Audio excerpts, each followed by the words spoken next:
La isla de los Estados parece estar enteramente formada por rocas inaccesibles, rodeadas por todos lados por terribles precipicios. Es difícil imaginar nada más salvaje y sombrío que el aspecto de toda esta costa.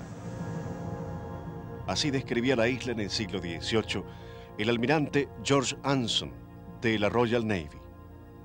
Nada o casi nada ha cambiado desde ese entonces.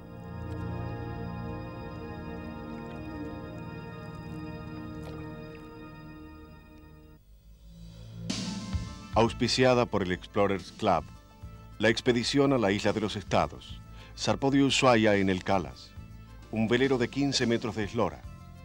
Sus organizadores, Adrián Jiménez Hatton y Jorge Trabucci, tenían por objetivo hacer un relevamiento de las costas de la isla, haciendo especial hincapié en aquellos lugares de mayor interés histórico, como el Faro del Fin del Mundo, la Isla Observatorio, el Presidio y la aún desconocida Bahía de las Nutrias, donde se produjo el naufragio del Espora y la increíble construcción del Luisito.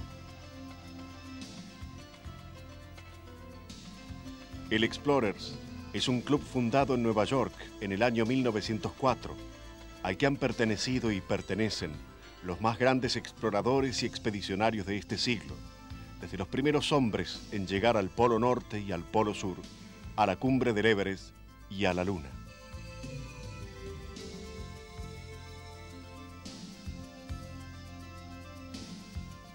Adrián Jiménez Hatton, uno de los miembros del club en la Argentina, nos cuenta. Una de las cosas más importantes que tiene el club es su bandera.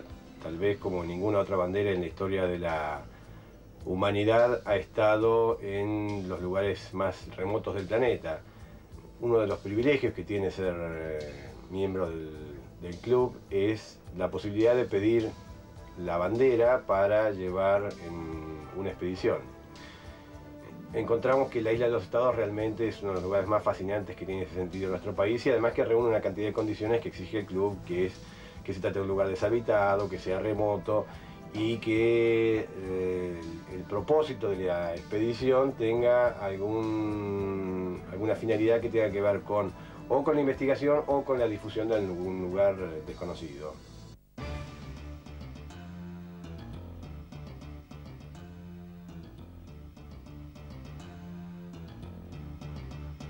Partimos navegando 2 días por el canal Beagle. En los islotes Becaces vimos una cormoranera muy grande en la isla más oriental y los restos cada vez más oxidados del Logo, un barco biblioteca varado en 1987 en el Paso Picton.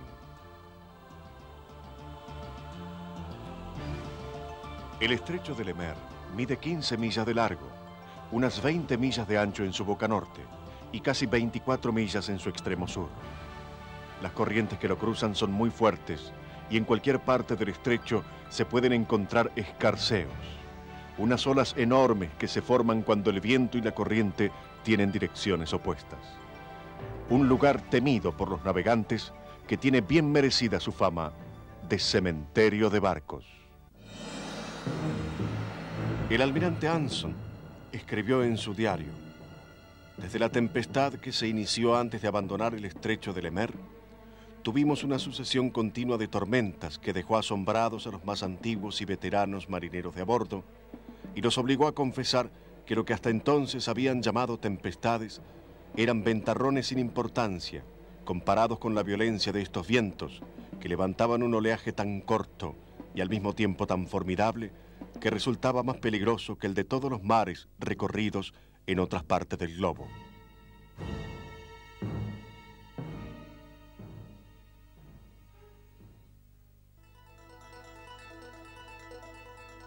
Nuestro primer punto de encuentro con la isla fue Bahía Crossley. En la costa se veían grupos de cabras, descendientes de las llevadas por Piedrabuena hacía más de 100 años, que viven en estado salvaje desde ese entonces. Desembarcamos en la playa occidental. Allí encontramos las excavaciones realizadas por la expedición de Ann Chapman en 1982, cuando se descubrieron restos de presencia humana preeuropea con una antigüedad que data entre 2300 y 1500 años antes de ahora. También estaban los restos de una casilla de madera construida con partes de barco, bastante enterrados en la arena, y los restos de un tacho de metal, lo que nos hizo suponer que podría tratarse de la fábrica de Piedrabuena. Luis Piedrabuena llegó por primera vez a la isla en agosto de 1847. En reconocimiento a sus méritos marítimos, tanto humanitarios como de reafirmación de la soberanía argentina sobre las tierras australes, el Congreso Nacional le concede la propiedad de la isla de los Estados por ley número 269 del 6 de octubre de 1868.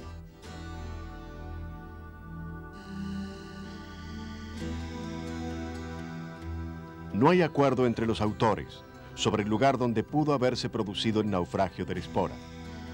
Lo cierto es que el 10 de marzo de 1873, el Espora estaba fondeado frente al lugar que Piedrabuena llamaba Bahía de las Nutrias, y un fuerte temporal le hizo perder las anclas. Intentó varar el barco en la playa, pero terminó dando contra las rocas y hundiéndose. Piedrabuena y sus hombres, 8 en total, incluido el capitán, lograron construir en 69 días un velero de 14 metros con los restos del naufragio y las maderas de las que pudo proveerse en la isla. Contaban con elementos muy precarios: una sierra grande, otra chica y un par de hachas de mango corto. Con el Luisito, así bautizado en recuerdo del hijo del capitán, no solo salvaron sus vidas, sino también la de muchos otros náufragos, víctimas de esos mares terribles.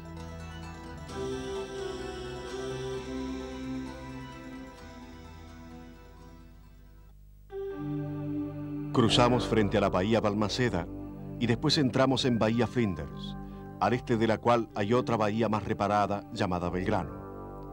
Fondeamos en la caleta Bayud.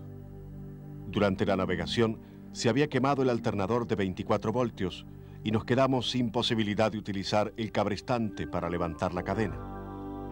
La caleta tenía aguas tranquilas y muy claras. En la playa sur había un bollón de hierro de unos 2 metros de diámetro enterrado en la arena. En la norte encontramos los restos de un naufragio en la desembocadura de un arroyo. La parte más visible la constituían 9 tablones de madera de 25 por 25 centímetros, con grandes clavos de hierro, clavos de bronce y clavijas de madera. Sobre la playa estaba semienterrado un palo de unos 10 metros de largo que podría haber sido un mástil.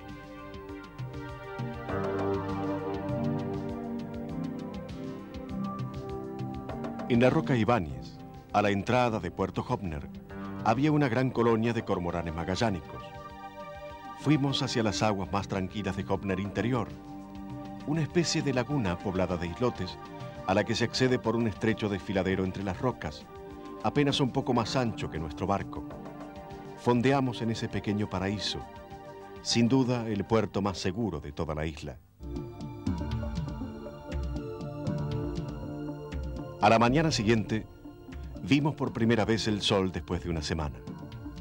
Navegamos por Hopner y cruzamos a la bahía San Antonio, con la intención de desembarcar en la playa Bedini y relevar la costa occidental del Cabo San Antonio. Como no había ningún lugar seguro para fondear, bajamos el bote para intentar el desembarco mientras el Calas seguía su recorrido hacia la punta del cabo. A unos 60 metros de la costa había una rompiente muy fuerte, con olas de más de 3 metros de altura.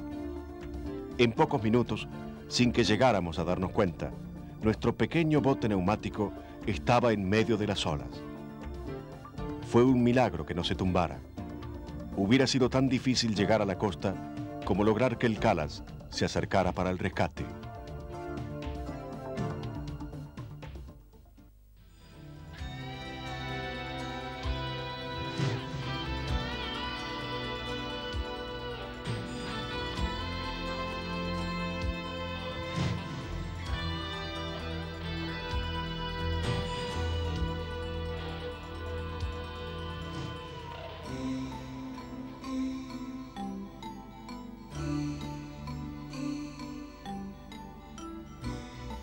Parry es el fiordo más profundo y angosto de toda la isla. La parte exterior se comunica con la interior por una angostura del mar. En el fondo está el apostadero de la Armada Argentina, el único lugar poblado de la isla en la actualidad. Fondeamos en un boyón y desembarcamos.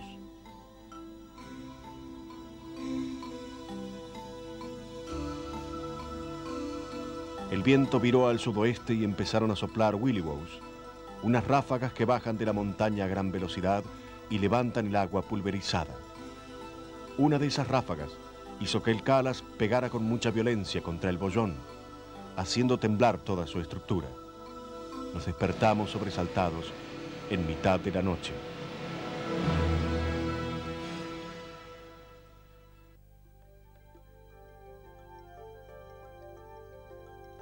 El temporal nos obligó a quedarnos 3 días en el barco, esperando por mejores condiciones. Un buen tiempo para leer, descansar y cocinar nuestras mejores recetas.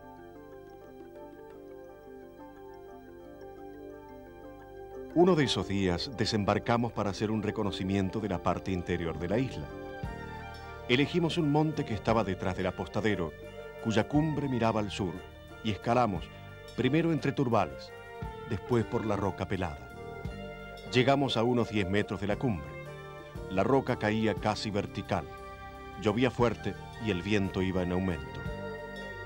Desde los 500 metros de altura donde nos encontrábamos, se podía ver la boca de Parry exterior y parte de la bahía San Antonio. También se podía tener una idea de lo que es el interior de la isla. Una gran mole de roca, cruzada por montes entre los que se forman pequeños lagos y lagunas. El gris predomina en todo el paisaje. Bajamos con la última luz del día y desde el Calas nos avisaron que no podían ir a buscarnos porque el viento podía dar vuelta al bote. Los marinos fueron muy hospitalarios y nos invitaron a pasar la noche en el destacamento.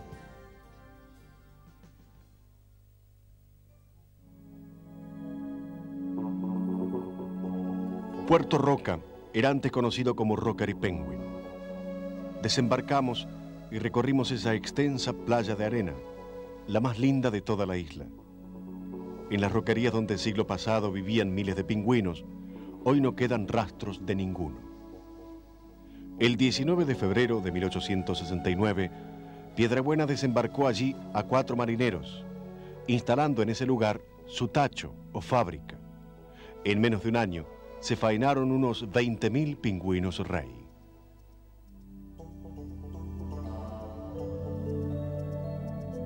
Amanecimos en Basil Hall. Como las condiciones del tiempo eran favorables, pero había pronóstico de un nuevo temporal, decidimos cruzar hasta la isla Observatorio. Desembarcamos en Playa La Olla, un pedrerío angosto sobre el que había un pescante que en otros tiempos se usaba para levantar cargas. Desde allí se veía la parte superior del faro, ubicado a unos 400 metros. El faro comenzó a funcionar el 1 de octubre de 1902 en reemplazo del de San Juan del Salvamento, cuando el gobierno argentino resolvió la instalación de una estación meteorológica, geofísica y magnética en la isla que desde entonces se llamaría Observatorio. En 1917 se levantaron todas las instalaciones, quedando únicamente el faro, que si bien está aún en funcionamiento, su estado es de abandono y destrucción.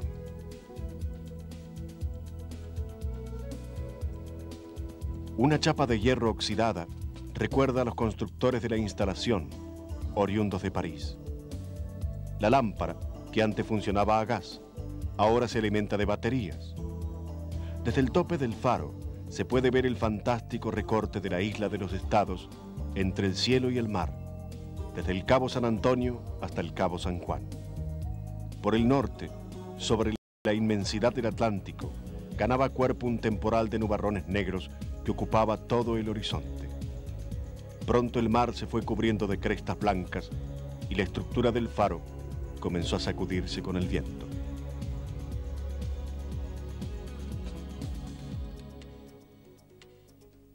Zarpamos con lluvia hacia Puerto Cook.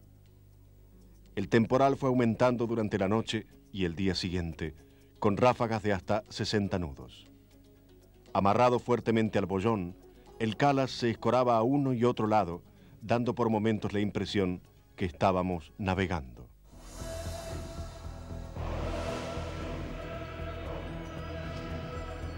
Después de 2 días, el temporal había amainado y pudimos desembarcar. A lo largo de la playa de Canto Rodado se extendían 2 líneas de pilotes sobre los cuales estaban construidas las instalaciones del presidio que funcionó allí hasta fines de 1902.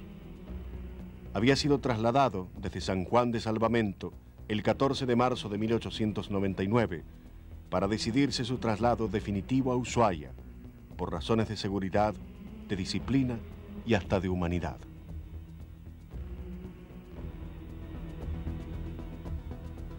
Un poco más atrás de la línea de mareas estaban los restos de una construcción de 4 metros por 4 metros, con paredes de piedra y sin techo. Algunas placas de bronce colocadas en tiempos recientes decían que se trataba del refugio para náufragos construido por Piedrabuena.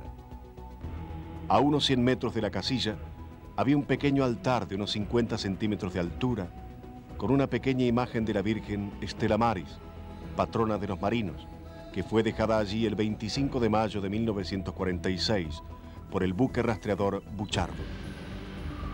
En dirección al sur y en una zona más elevada del terreno se encontraba el cementerio. Una gran cruz de madera sería la cruz mayor. Estaba rodeada de otras 14 cruces, la mayoría de hierro oxidado. Es posible que allí estén enterrados presos, guardias y náufragos. Sobre la única lápida de mármol existente podía leerse enero de 1900.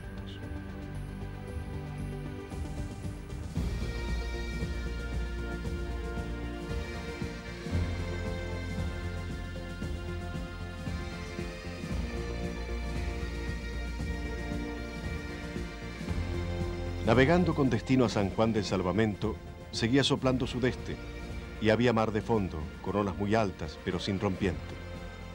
Por la tarde desembarcamos y fuimos hasta el otro cementerio que hay perdido en medio de la vegetación, detrás de los restos de una pequeña casilla de madera.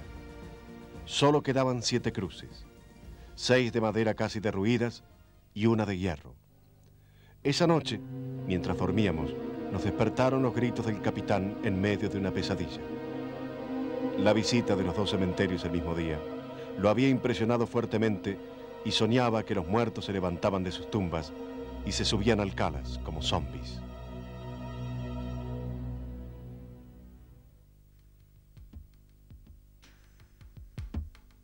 A la mañana siguiente, fuimos con el Calas hasta la caleta interior de Punta La Serre, donde en otros tiempos estaba el muelle de la subprefectura, del que solo quedaba un pescante de hierro, totalmente erosionado por el óxido.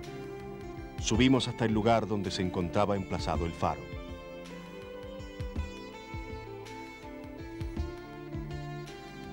El faro había sido construido por la División Expedicionaria del Atlántico Sur al mando del coronel Lacerre.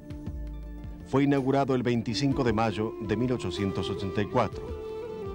La misma expedición fundó la subprefectura de Ushuaia el 12 de octubre de ese año, en la bahía donde estaba instalada la South American Missionary Society, la misión protestante inglesa que dirigía Thomas Bridge.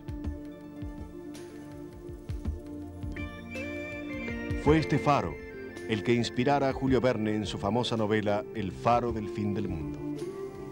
Sus restos fueron rescatados por la Armada Argentina y transportados a Ushuaia, donde permanecen en custodia para museos.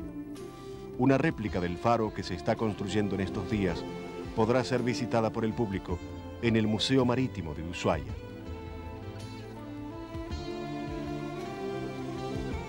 Habíamos llegado hasta el extremo oriental de la isla, habiendo relevado toda la costa norte. Comenzaba el viaje de regreso. Pasaríamos la noche en Puerto Hopner, junto a un islote de piedra de unos 10 metros de diámetro, en el que hicimos fuego e improvisamos una parrilla.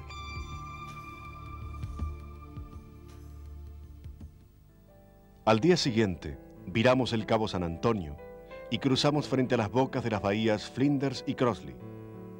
Entramos en el estrecho de Le Maire, con viento del noroeste, y pusimos rumbo al sur, para dar la vuelta al Cabo Setabense.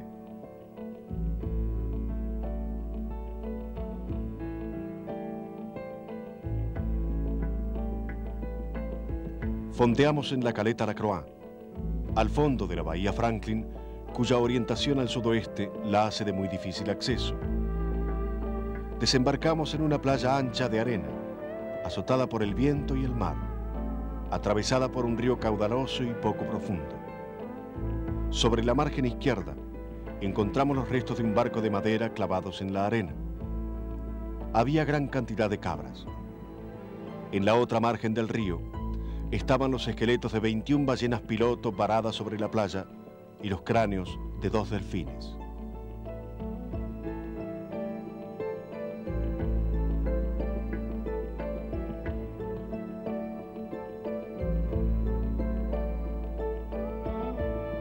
Jorge Trabucci nos cuenta algunas de las experiencias rescatadas de este viaje.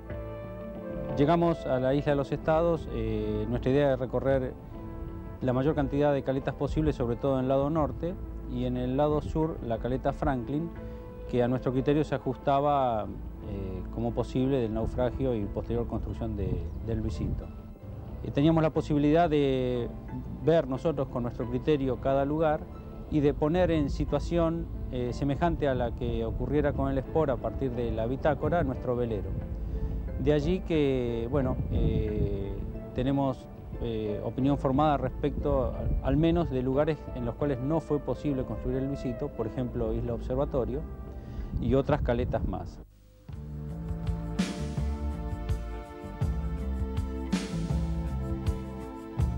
A última hora de la tarde, entrábamos en el estrecho de Le Maire. Con corriente a favor y viento suave del noroeste, cruzamos el temible estrecho en 5 horas. Por la mañana entrábamos en el canal Beagle y a la tarde llegamos a Puerto Harberton, justo para el té de las 5. La estancia Harberton fue fundada en 1887 por Thomas Bridge. Allí fuimos recibidos por uno de sus descendientes directos, Tommy Goodall. Una hora después, zarpábamos nuevamente para llegar a Ushuaia en las primeras horas del día siguiente.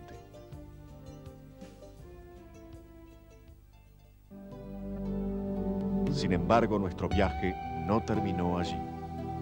Tenemos por delante mucho trabajo por hacer.